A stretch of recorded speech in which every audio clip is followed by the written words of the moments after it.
natin ngayon mga maestro ay pag-usapan naman natin itong guidelines on the grant of PBB 2023. Ito po ay para sa Department of Education. Ayan. So meron nga pong lumabas na memorandum po mga maestro kung saan naglalaman ng guidelines po, no, para po tayo ay maging eligible yung mga DepEd personnel para maging eligible para sa PBB 2023. Kasi hindi naman po automatic na pag tayo po ay DepEd personnel ay qualified na po tayo or eligible na po tayo para dito sa ating PBB 2023. Ayan. So nag-set po sila ng guidelines na siya pong pagbabatayan ng mga maestro kung isang DepEd personnel ay makakatanggap ba nitong 52% ng ating monthly basic salary na PBB 2023. Ayan. So ito po yung memorandum from the Office of the Undersecretary, Human Resource and Organizational Development, yung HROD, mga maestro. So galing po ito sa DepEd HROD. Ayan. So ito po ay naipalabas nitong October 3, 2025. Nakalagay po dyan. The subject ay guidelines on the grant of fiscal year 2023 performance-based bonus. Ayan. So ito po yung unang bahagi po mga maestro nitong DepEd Memorandum. Ayan, hindi na po natin babasahin. Puntahan lamang po natin yung mga mahalagang bahagi po mga maestro nitong memorandum na ito. Ayan. So ito po yung next part. Ayan.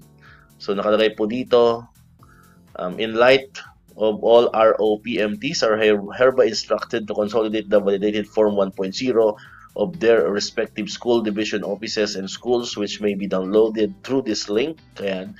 The validated and duly signed Form 1.0 shall be submitted on or before October 20, 2025. Ayan. So nag-set po ang deadline ang DBM po mga maestro, itong deadline po para sa submission po ng Form 1.0. Ayan, ipaliwanag ko na rin po sa mga nakadaang video po natin itong Form 1.0. Ito po yung listahan ng mga eligible personnel. Ayan, so ang naiset pong deadline ay hanggang October 20, 2025. Ayan, so ngayon po ay October 11. So mayroon pa pong 9 days para mag-comply ang kanya-kanya po mga SDO para makapag-submit po ng listahan ng mga eligible personnel o ito nga pong tinatawag natin na Form 1.0. So expected po natin na hindi pa po tayo magkakaroon ng SARO until or up until October 20 kasi nga po inaantay pa ang submission po ng mga list of eligible personnel from the different SDOs. Ayan. To ensure the efficient compliance of the department with the process and timely release of the fiscal year 2023 PBB, we reiterate the following. Ayan. For fiscal year 2023 PBB Form 1.0 shall be grouped according to the following levels. Ayan. So makakasama po lahat ng school level, elementary, and then makakasama rin po ang secondary. And syempre lahat po ng mga schools division offices, isang group din po sila. And pinakalas po is yung mga regional office. Ayan. Next, ayan, nakalagay po dito. Ayan, so hindi na po natin yan babasahin, itong part na ito ng DepEd Memorandum. Ayan, so proceed na po tayo sa next part ng memorandum na ito.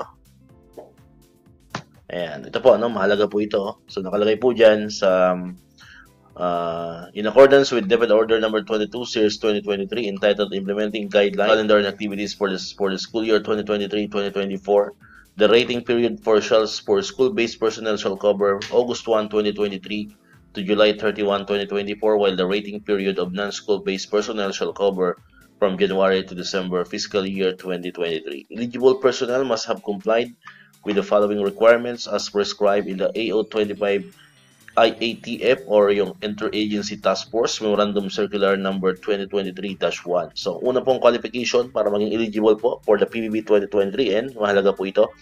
So, una, an at least very satisfactory rating in the submitted RPMS forms ay PCRF or OPCRF CESPES rating within the given reglementary period.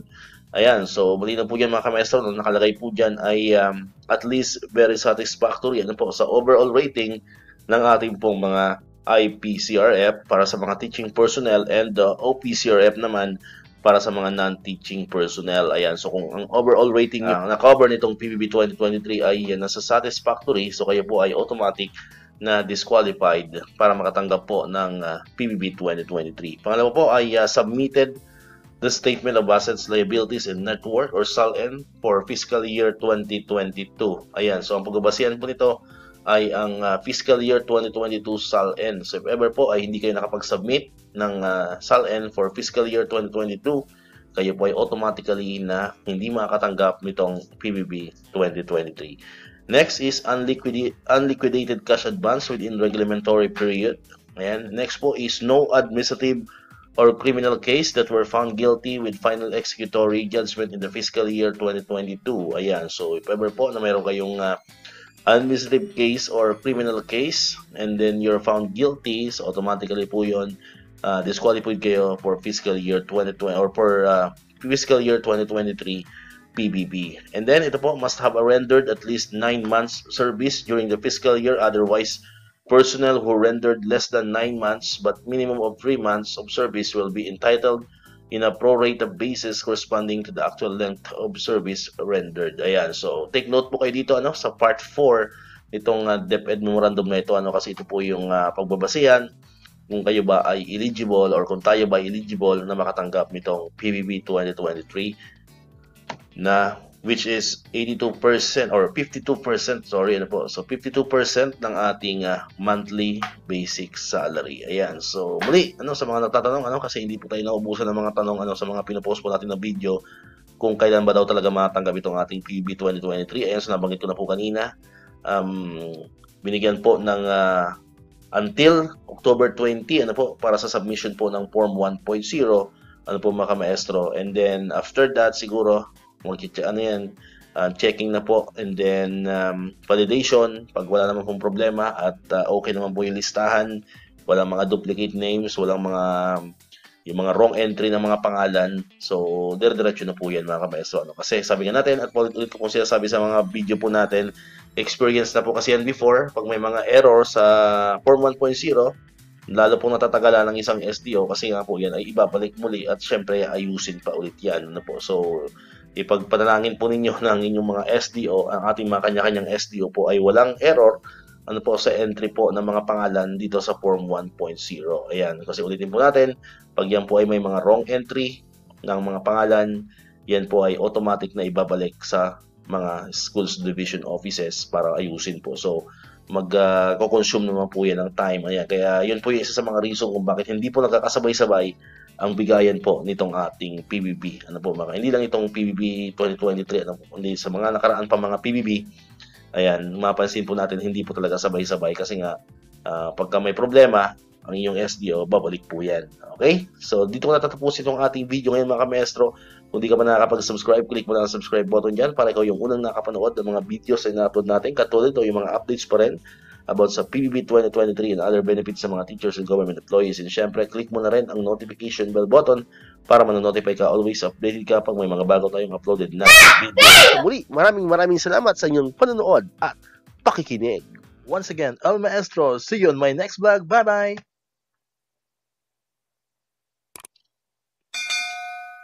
1, 2